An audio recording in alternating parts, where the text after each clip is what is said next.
Viewers, എല്ലാവർക്കും ദിജോസ് വേൾഡിൻ്റെ പുതിയൊരു വീഡിയോയിലേക്ക് സ്വാഗതം.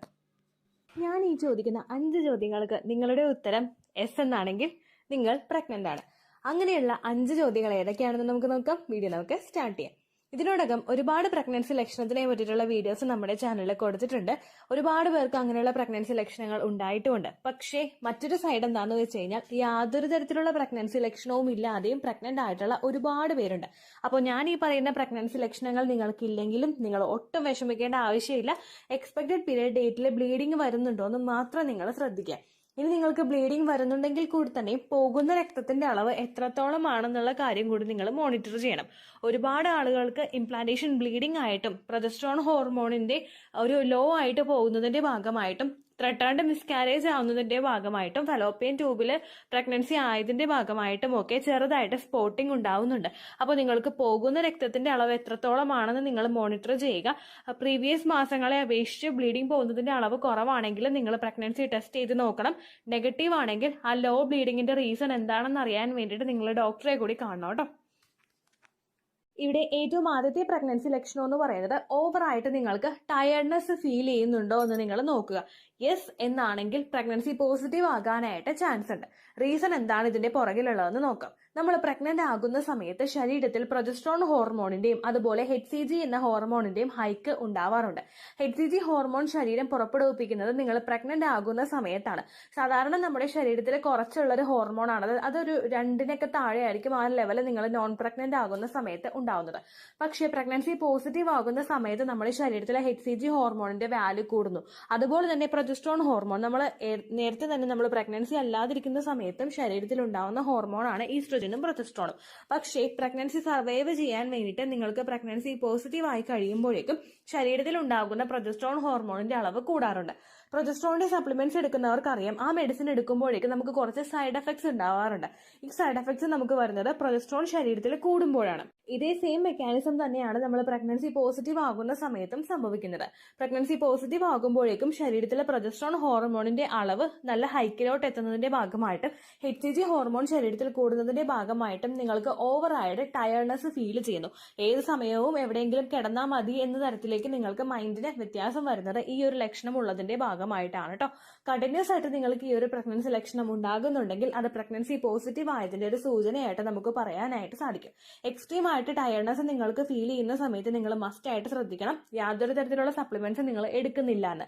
അതായത് പെട്ടെന്ന് നമ്മളൊരു സപ്ലിമെന്റ്സ് എടുക്കുമ്പോഴേക്കും അതിന്റെ ഭാഗമായിട്ട് നമുക്ക് ചിലപ്പോൾ ക്ഷീണം ഉണ്ടാവാം. അതായത് ഇപ്പോൾ PCOD എടുക്കുന്ന ആളുകൾ മെറ്റ്ഫോമിന്റെ മെഡിസിൻ എടുത്തു കഴിഞ്ഞാലോ PCOD ആ ഒരു കോഴ്സ് കഴിഞ്ഞിട്ട് നമ്മൾ പിന്നെ പ്രൊജസ്ട്രോണിന്റെ സപ്ലിമെന്റ്സ് എടുത്തു കഴിഞ്ഞാലോ ഇത്തരത്തിലുള്ള ഹോർമോണൽ മെഡിസിൻസ് എടുത്തു കഴിഞ്ഞാലോ നിങ്ങൾക്ക് സൈഡ് എഫക്റ്റ് ആയിട്ട് ഈ ഒരു ക്ഷീണം ഉണ്ടാകും. അങ്ങനെയുള്ള മെഡിസിൻസ് ഒന്നും നിങ്ങൾ എടുക്കുന്നില്ല എന്നുള്ള കാര്യം ഏറ്റവും ആദ്യം നിങ്ങൾ ഉറപ്പുവരുത്തണം കേട്ടോ. രണ്ടാമത്തേന്ന് പറയുന്നത് നമുക്ക് വോമിറ്റിംഗ് ടെൻഡൻസി ഭയങ്കരമായിട്ട് കൂടുക. നമ്മൾ പ്രഗ്നൻസി പോസിറ്റീവ് ആകുമ്പോഴേക്കും ഗ്യാസ് ഭയങ്കര ബുദ്ധിമുട്ടായിട്ട് നമുക്ക് ഉണ്ടാവാറുണ്ട്. ഗ്യാസ് ശരീരത്തിൽ വന്ന് തിങ്ങുന്നു. ഇതിന്റെ ഭാഗമായിട്ട് അടുത്ത് നമുക്ക് ഉണ്ടാവുന്ന ഒരു ബുദ്ധിമുട്ടാണ് വോമിറ്റിംഗ് ടെൻഡൻസി എന്ന് പറയുന്നത്. അതുപോലെ തന്നെ എക്സ്ട്രീം ആയിട്ട് നമുക്ക് ചില ആളുകൾക്ക് എന്താ പറയാ സ്മെല്ലൊക്കെ ഭയങ്കരമായിട്ട് ഫുഡ് അവോഷനൊക്കെ പലർക്കും ഉണ്ടാകും. ഏതെങ്കിലും ഒരു സ്മെല്ല് മൂക്കിലോട്ട് ഭയങ്കര ശക്തിയിൽ അടിച്ചു കഴിഞ്ഞാൽ നമുക്ക് വൊമിറ്റ് ചെയ്യാനായിട്ടുള്ള ടെൻഡൻസീസ് ഉണ്ടാവുക. ഡൈജഷൻ സ്ലോ ആകുന്ന സമയത്ത് ഗ്യാസിന്റെ ബുദ്ധിമുട്ട് കൂടുതൽ ശരീരത്തിൽ വരുമ്പോഴേക്കും അപ്പോഴും നമുക്ക് വൊമിറ്റ് ചെയ്യാനായിട്ടുള്ള ടെൻഡൻസി ഉണ്ടാകും.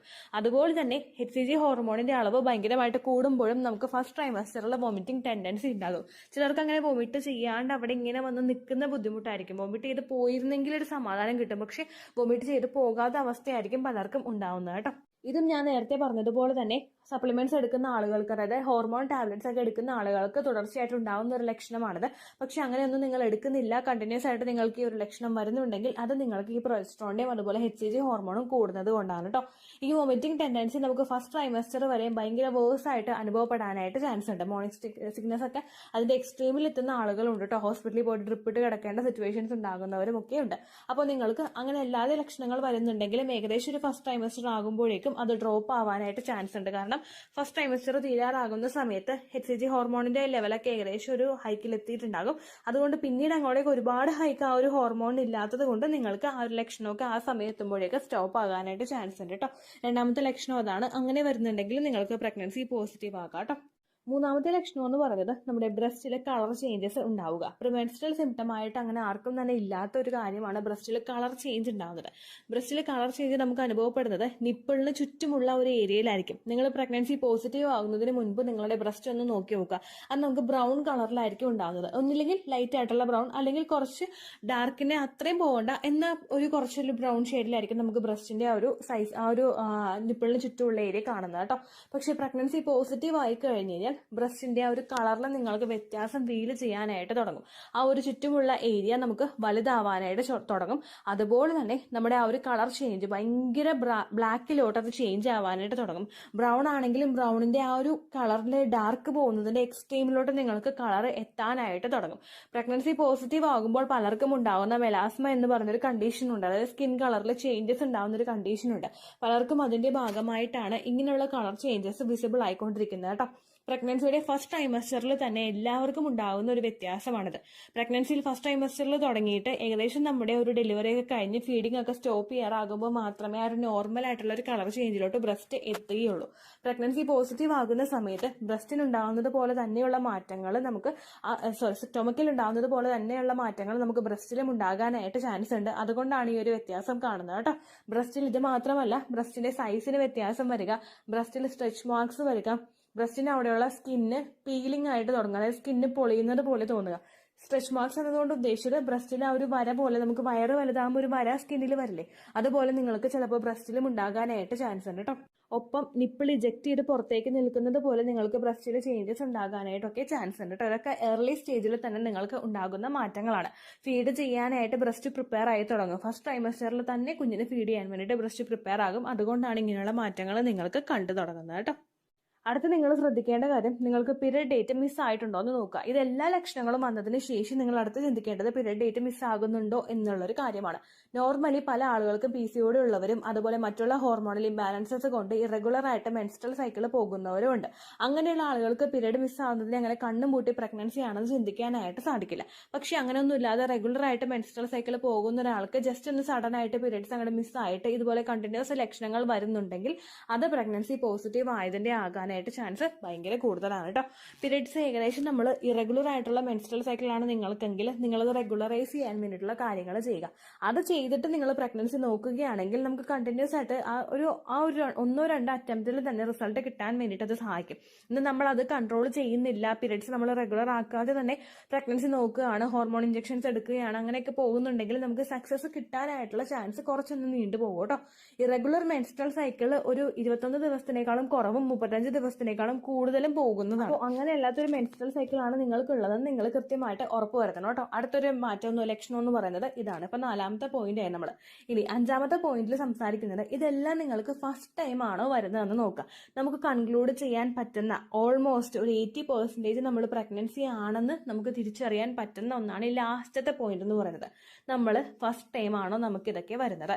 സാധാരണ പല ആളുകൾക്കും പ്രിമെൻസ്ട്രൽ സിംറ്റംസ് ഉണ്ടാകാറുണ്ട്. പ്രിമെൻസ്ട്രൽ സിംറ്റംസ് എന്ന് പറയുന്നത് പീരിയഡ്സ് ആകുന്നതിന് തൊട്ട് മുമ്പ് നമുക്ക് ഹോർമോൺ ചേഞ്ചസ് കൊണ്ട് ശരീരത്തിൽ ഉണ്ടാകുന്ന മാറ്റങ്ങളാണ്. പ്രിമെൻസ്ട്രൽ സിംറ്റംസ് ആയിട്ട് ഒരുപാട് പ്രഗ്നൻസിയുടേത് പോലുള്ള ലക്ഷണങ്ങൾ കണ്ടുവരുന്ന ഒരുപാട് സ്ത്രീകളുണ്ട്. അതായത് നമുക്ക് തല കറങ്ങി വീഴുക, നമ്മൾ അല്ലെങ്കിൽ വൊമിറ്റ് ചെയ്യാനായിട്ട് തോന്നുക, ചിലർ വൊമിറ്റ് ചെയ്യുക, ഇങ്ങനെയുള്ള പല ലക്ഷണങ്ങളും പ്രിമെൻസ്ട്രൽ സിംറ്റംസ് ആയിട്ട് കാണുന്നവരുണ്ട്. എന്നാൽ നിങ്ങൾക്ക് പ്രിമെൻസ്ട്രൽ സിംറ്റംസ് ഒന്നും ഇല്ലാത്തവരാണെങ്കിൽ അപ്പോൾ നിങ്ങൾ ഈ ലക്ഷണങ്ങൾ കണ്ടു കഴിഞ്ഞാൽ പ്രഗ്നൻസി പോസിറ്റീവ് ആകാനായിട്ട് ചാൻസ് ഉണ്ട് കേട്ടോ. രണ്ടാമതായിട്ട് നിങ്ങൾക്ക് PCOD ഉണ്ടോ എന്ന് നോക്കുക. PCOD ഉള്ള ആളുകൾക്കും ഈ ലക്ഷണങ്ങൾ ആദ്യമായിട്ടായിരിക്കില്ല കാണുന്നത്. കാരണം ടയർഡ്നെസ് ഒക്കെ PCOD ഉള്ളവർക്ക് ഫീൽ ചെയ്യാനായിട്ട് ചാൻസ് ഭയങ്കര കൂടുതലാണ്. കാരണം പ്രൊജസ്ട്രോൺ ഹോർമോണിന്റെ വ്യത്യാസം അവർക്ക് ശരീരത്തിലുണ്ടല്ലോ. അതുകൊണ്ട് PCOD ഇല്ലാത്തവരോ തൈറോയ്ഡ് ഇല്ലാത്തവരോ ആണോ എന്നുള്ള കാര്യം കൂടി നിങ്ങൾ ഉറപ്പുവരുത്തുക. അങ്ങനെയൊക്കെയുള്ള ആളുകൾക്ക് ഈ ലക്ഷണം ഫസ്റ്റ് ടൈം തന്നെ ഉണ്ടാകുമ്പോഴേക്കും അത് പ്രഗ്നൻസി പോസിറ്റീവ് ആയതിന്റെ ആകാനായിട്ട് ചാൻസ് ഉണ്ട് കേട്ടോ. ഒപ്പം ഞാൻ തുടക്കത്തിലേ പറഞ്ഞതുപോലെ തന്നെ പ്രൊജസ്ട്രോണിന്റെ സപ്ലിമെന്റ്സോ അല്ലെങ്കിൽ മറ്റുള്ള ഹോർമോൺസിന് മെഡിസിൻസ് റെഗുലേറ്റ് ചെയ്യാൻ വേണ്ടിയിട്ട് ബർത്ത് കൺട്രോൾ പിൽസോ അങ്ങനെയുള്ളതൊന്നും നിങ്ങൾ എടുക്കുന്നില്ല എന്നുള്ള കാര്യം കൂടി നിങ്ങൾ പ്രോപ്പറായിട്ട് നോക്കുകയാണെങ്കിൽ ഞാൻ ഈ പറഞ്ഞിട്ടുള്ള ബാക്കിയുള്ള 3-4 ലക്ഷണങ്ങൾ നിങ്ങൾക്ക് ഉണ്ടാവുന്നുണ്ടെങ്കിൽ അത് പ്രഗ്നൻസി പോസിറ്റീവ് ആയതിന്റെ ആകാനായിട്ട് ചാൻസ് ഉണ്ട് കേട്ടോ. ഇനി ഇങ്ങനെയുള്ള ലക്ഷണങ്ങളൊക്കെ കണ്ടു കഴിഞ്ഞാൽ നമ്മൾ മസ്റ്റായിട്ട് ശ്രദ്ധിക്കേണ്ട ഒരു കാര്യമുണ്ട്. മാക്സിമം ഹെൽത്തി ഫുഡ് കഴിക്കാനായിട്ട് ശ്രദ്ധിക്കുക. ഹെൽത്തി ഫുഡ് എന്ന് പറയുന്നത് നമ്മൾ വീട്ടിൽ തന്നെ വെച്ചുണ്ടാക്കുന്ന വെജിറ്റബിൾസും ഫ്രൂട്ട്സും അതുപോലെ മീറ്റ് ആണെങ്കിലും ചിക്കൻ ആണെങ്കിലും അതൊക്കെ നമ്മൾ വീട്ടിൽ തന്നെ നന്നായിട്ട് പ്രിപ്പയർ ചെയ്ത് കുക്ക് ചെയ്തെടുത്ത് കഴിക്കുന്നതാണ് ഹെൽത്തി ഫുഡ് എന്ന് പറയുന്നത്. നമ്മൾ വീട്ടിൽ നമ്മൾ എന്താ പറയുക സാൻഡ്വിച്ച് ഉണ്ടാക്കുന്നതോ അല്ലെങ്കിൽ ബർഗർ അൺഹെൽത്തി ആയിട്ട് ഇപ്പോൾ നമ്മൾ പുറത്തുനിന്ന് മയോണൈസ് മേടിച്ചിട്ട് ബർഗർ ഉണ്ടാക്കുന്നതോ ഇതൊന്നും ഹെൽത്തി ആയിട്ടുള്ള ഒന്നല്ല. നമ്മളിപ്പോൾ വീട്ടിലുണ്ടാക്കുന്ന ചോറാണെങ്കിലും പച്ചക്കറി ആണെങ്കിലും അത് ഹെൽത്തി ആയിട്ടുള്ള രീതിക്ക് നിങ്ങൾ കുക്ക് ചെയ്ത് കഴിക്കാനായിട്ട് ശ്രദ്ധിക്കുക. പുറത്തുനിന്ന് ഫുഡ് കഴിക്കുന്നത് മാക്സിമം നമ്മൾ കുറയ്ക്കാനായിട്ട് ശ്രദ്ധിക്കുക. ഇംപ്ലാന്റേഷൻ നടക്കുന്ന ഡേയ്സിൽ ഒട്ടും തന്നെ കഴിക്കേണ്ട എന്നല്ല, 4 തവണ നിങ്ങൾ എടുക്കുന്നുണ്ടെങ്കിൽ അത് 3ആയിട്ടോ 2ആയിട്ടോ കുറയ്ക്കാനായിട്ട് നിങ്ങൾ ശ്രദ്ധിക്കുക കേട്ടോ.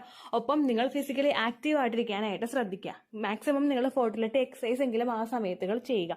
ബ്രീത്തിങ് എക്സസൈസോ വാക്കിങ്ങോ നിങ്ങൾക്ക് ഈസി ആയിട്ട് ചെയ്യാൻ കഴിയുന്ന ഫെർട്ടിലിറ്റി ബൂസ്റ്റിംഗ് ആയിട്ടുള്ള എക്സസൈസുകളാണ്. ഇത് നിങ്ങളുടെ ശരീരത്തിലോട്ട് രക്തയോട്ടം വർദ്ധിപ്പിക്കുന്നതിന് വേണ്ടിയിട്ട് സഹായിക്കണം. കുഞ്ഞിന് മറ്റുള്ള അബ്നോർമാലിറ്റീസ് ഒന്നും ഇല്ലാതെ കുഞ്ഞിന് കൃത്യമായിട്ട് ഗ്രോത്ത് എത്തുന്നതിന് വേണ്ടിയിട്ട് ഫെർട്ടിലിറ്റി എക്സസൈസുകൾ ചെയ്യുന്നത് സഹായിക്കുന്നുണ്ട് കേട്ടോ. അങ്ങനെയുള്ള എക്സസൈസുകൾ മാക്സിമം നിങ്ങൾ ചെയ്യാനായിട്ട് ശ്രദ്ധിക്കുക. ഒപ്പം ധാരാളം വെള്ളം കുടിക്കുക, ധാരാളം നിങ്ങൾ കൃത്യമായിട്ട് കിടന്ന് ഉറങ്ങുക, എഴുന്നേൽക്കുക, മാക്സിമം നിങ്ങൾ സ്ട്രെസ് ഇല്ലാതിരിക്കുക. അപ്പോൾ നിങ്ങൾക്ക് എളുപ്പത്തിൽ പോസിറ്റീവ് കിട്ടാനായിട്ടും അത് സർവൈവ് ചെയ്ത് പോകാനായിട്ടും ഇതൊക്കെ സഹായിക്കും കേട്ടോ. ഒപ്പം എക്സ്പെക്റ്റഡ് പീരിയഡ് ഡേറ്റ് കഴിഞ്ഞിട്ട് 5 ദിവസത്തിന് ശേഷമെങ്കിലും നിങ്ങൾ ടെസ്റ്റ് ചെയ്ത് നോക്കുക. ചില ആളുകൾ ഓവുലേഷൻ കഴിഞ്ഞ് കഴിഞ്ഞാൽ പിറ്റേ ദിവസം മുതൽ ടെസ്റ്റ് ചെയ്തുകൊണ്ടിരിക്കുകയാണ്. നമ്മളിപ്പോൾ ഒരു തവണ ടെസ്റ്റ് ചെയ്തു, നമുക്ക് നെഗറ്റീവ് റിസൾട്ട് കാണുമ്പോഴേക്കും ഒട്ടും മനസ്സിന് സമാധാനം ഉണ്ടാവില്ലല്ലോ, നമ്മൾ വിഷമിക്കാനായിട്ട് തുടങ്ങും. അൺവാണ്ടഡ് ആയിട്ട് നിങ്ങൾ ആ സമയത്ത് ടെൻഷൻ ആകാതിരിക്കുക. നിങ്ങളുടെ ശരീരത്തിന് നല്ലതല്ല, നിങ്ങളുടെ ഇംപ്ലാന്റേഷൻ ഫെയിൽ ആക്കാനായിട്ട് അത് കാരണമാകും എന്ന് തന്നെ നിങ്ങൾ മനസ്സിലാക്കുക കേട്ടോ. ഡേറ്റ് മിസ്സായി 5 ദിവസമെങ്കിലും കഴിഞ്ഞിട്ട് രാവിലെ ആദ്യത്തെ യൂറിൻ എടുത്തിട്ട് നിങ്ങൾ ടെസ്റ്റ് ചെയ്ത് നോക്കുക. ഇനി ബ്ലഡ് ടെസ്റ്റ് ആണെങ്കിലും ഏകദേശം പീരീഡിന്റെ ഡേറ്റ് അടുപ്പിച്ചിട്ട് നിങ്ങൾ ടെസ്റ്റ് ചെയ്ത് നോക്കുക കേട്ടോ. ഇത്രയേ ഉള്ളൂ വീഡിയോ. യൂസ്ഫുൾ ആയി കാണുമെന്ന് വിശ്വസിക്കുന്നു. യൂസ്ഫുൾ ആവുന്നുണ്ടെങ്കിൽ ലൈക്ക് ചെയ്യുക, ഫ്രണ്ട്സിനൊക്കെ ഷെയർ ചെയ്ത് കൊടുക്കുക കേട്ടോ. എന്തെങ്കിലും സംശയം ഉണ്ടെങ്കിൽ നിങ്ങൾ കമന്റ്സിൽ ചോദിക്കുക. പണ്ടത്തെ വീഡിയോയ്ക്ക് കമന്റ്സ് ഇടുന്നവർക്ക് റിപ്ലൈ ലഭിക്കുന്നില്ലെങ്കിൽ ലേറ്റസ്റ്റ് ആയിട്ട് ഞാൻ ഏത് വീഡിയോ ആണ് അപ്ലോഡ് ചെയ്യുന്നത് അതിന് താഴെ കമന്റ് ഒന്ന് കോപ്പി പേസ്റ്റ് ചെയ്യാനായിട്ട് ശ്രദ്ധിക്കുക കേട്ടോ. അതുപോലെ ഓവുലേഷൻ ഡേറ്റ് കാൽക്കുലേറ്റ് ചെയ്ത് തരാനായിട്ട് റിക്വസ്റ്റ് ചെയ്യുന്ന ആളുകൾ എത്രയാണോ സൈക്കിൾ ലെങ്ത് അത് മെൻഷൻ ചെയ്യാനായിട്ട് ശ്രദ്ധിക്കുക. സൈക്കിൾ ലെങ്ത് എന്നതുകൊണ്ട് ഉദ്ദേശിച്ചത് ഓരോ മാസവും എത്ര ദിവസം കൂടുമ്പോഴാണോ ബ്ലീഡിങ് വരുന്നത് അതാണ് സൈക്കിൾ ലെങ്ത്. കഴിഞ്ഞ മാസം ഒരു 8-ാം തീയതിയാണ് ബ്ലീഡിങ് ആയതെങ്കിൽ ഈ മാസം 6-ാം തീയതിയാണ് ബ്ലീഡിങ് ആയതെങ്കിൽ കഴിഞ്ഞ മാസം 8-ാം തീയതി മുതൽ ഈ മാസം 6-ാം തീയതി വരെ എത്ര ദിവസമുണ്ടോ അത് കാലണ്ടറിൽ എണ്ണി തിട്ടപ്പെടുന്നതാണ് നിങ്ങളുടെ സൈക്കിൾ ലെങ്ത്. സൈക്കിൾ ലെങ്ത് നമ്മൾ കൃത്യമായിട്ട് കാൽക്കുലേറ്റ് ചെയ്യുകയാണെങ്കിൽ ഓവുലേഷൻ ഡേറ്റ് എളുപ്പത്തിൽ കണ്ടുപിടിക്കാൻ വേണ്ടിയിട്ട് ഒരുപാട് ആപ്ലിക്കേഷൻസും ഒരുപാട് ഓൺലൈൻ ആയിട്ടുള്ള വെബ്സൈറ്റുകളും ഇന്ന് നമുക്ക് അവൈലബിൾ ആണ്. പ്ലേ സ്റ്റോറിൽ പോയിട്ട് ഓൺലൈൻ ഓവുലേഷൻ ട്രാക്കർ എന്ന് ടൈപ്പ് ചെയ്ത് കഴിഞ്ഞാൽ നിങ്ങൾക്ക് അതുമായിട്ട് ബന്ധപ്പെട്ടിട്ടുള്ള ആപ്ലിക്കേഷൻസ് കിട്ടും. അത് പറ്റുന്നില്ല എങ്കിൽ ഗൂഗിളിൽ പോയിട്ട് ഓൺലൈൻ ഓവുലേഷൻ കാൽക്കുലേറ്റർ എന്ന് ടൈപ്പ് ചെയ്ത് കഴിഞ്ഞാൽ അതുമായിട്ട് ബന്ധപ്പെട്ടിട്ടുള്ള വെബ്സൈറ്റുകൾ നിങ്ങൾക്ക് കിട്ടും.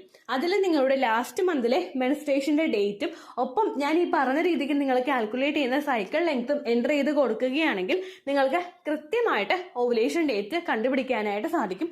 ഫെർട്ടൈൽ ടൈം പീരീഡും നിങ്ങൾക്ക് കിട്ടും. അതായത് എത്ര ദിവസം മുതൽ കോണ്ടാക്ട് ചെയ്ത് തുടങ്ങിക്കഴിഞ്ഞാൽ നിങ്ങൾ പ്രഗ്നന്റ് ആകും എന്നുള്ളൊരു ഡേറ്റും നിങ്ങൾക്ക് പ്രോപ്പറായിട്ട് കിട്ടും കേട്ടോ. ഇത് കാൽക്കുലേറ്റ് ചെയ്യുന്ന സമയത്ത് സൈക്കിൾ ലെങ്ത് കാൽക്കുലേറ്റ് ചെയ്യുന്ന സമയത്ത് നിങ്ങളുടെ ആ ഒരു കലണ്ടറിൽ നോക്കി തന്നെ നിങ്ങൾ കാൽക്കുലേറ്റ് ചെയ്യുക. പല മാസങ്ങളിലും 30-31 ദിവസമുണ്ട്, അതുകൊണ്ടാണ് അങ്ങനെ പറഞ്ഞത്. ഒപ്പം നിങ്ങൾക്ക് ബ്ലീഡിങ് തുടങ്ങിയ ദിവസത്തിന് വേണം നിങ്ങൾ ഡേ 1 ആയിട്ട് എടുക്കാൻ വേണ്ടിയിട്ട്. സ്പോട്ടിങ് തുടങ്ങിയ ദിവസത്തിനെ, അതായത് ചെറുതായിട്ട് ഡിസ്ചാർജ് പോയി തുടങ്ങിയ ദിവസത്തിനെ നിങ്ങൾ കൺസിഡർ ചെയ്യേണ്ട ആവശ്യം ഇല്ല കേട്ടോ. അപ്പൊ ഇത്രയേ ഉള്ളൂ വീഡിയോ. അടുത്തൊരു വീഡിയോ ആയിട്ട് നമുക്ക് വീണ്ടും കാണാം. ബൈ.